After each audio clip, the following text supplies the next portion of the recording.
Today, we're diving into a really powerful sermon from Mawlana Sheikh Muhammad Adil that gets to the heart of a huge spiritual challenge, building resilience.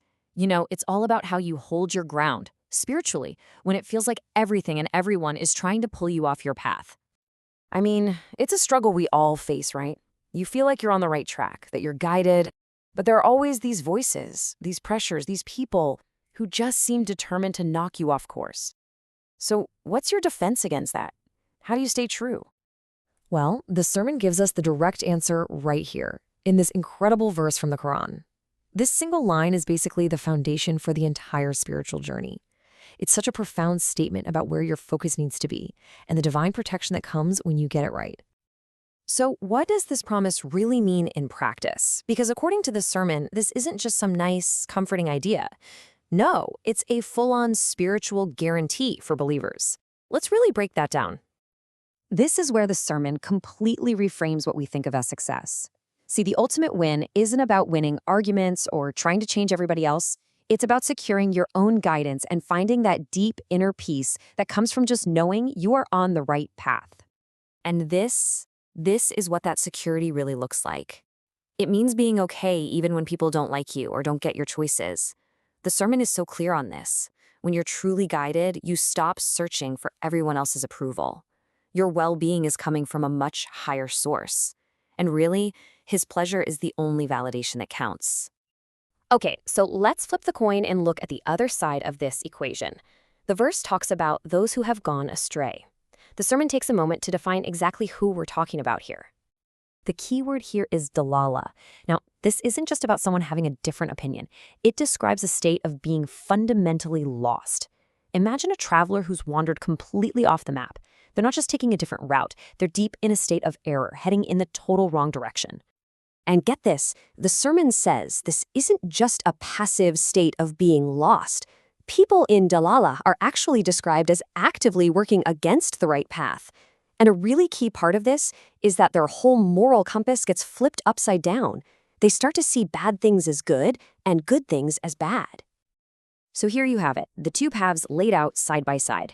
It's a really stark contrast. On one side, you have the guided, who are secure and totally unharmed. And on the other, you have those who've lost their way, who try to cause harm, but in the end, they only wind up hurting themselves. And that right there is the critical point we have to look at next. So how does this harm actually work? The sermon gives us this amazing insight. The damage doesn't even land on the person it's aimed at. Instead, it boomerangs. The logic here is just profound. Every negative action, every sin, it's like picking up a heavy stone and adding it to a pile. But that pile isn't being placed on the believer. Nope.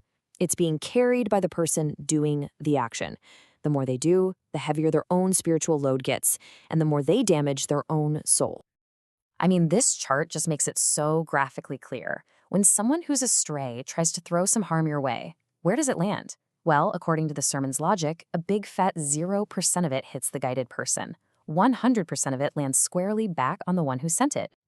But you have to wonder, right? Why would anyone stay on a path that is so obviously self-destructive? The sermon points to one main culprit, just plain stubbornness. It even gives that classic historical example of the polytheists in the prophet's time.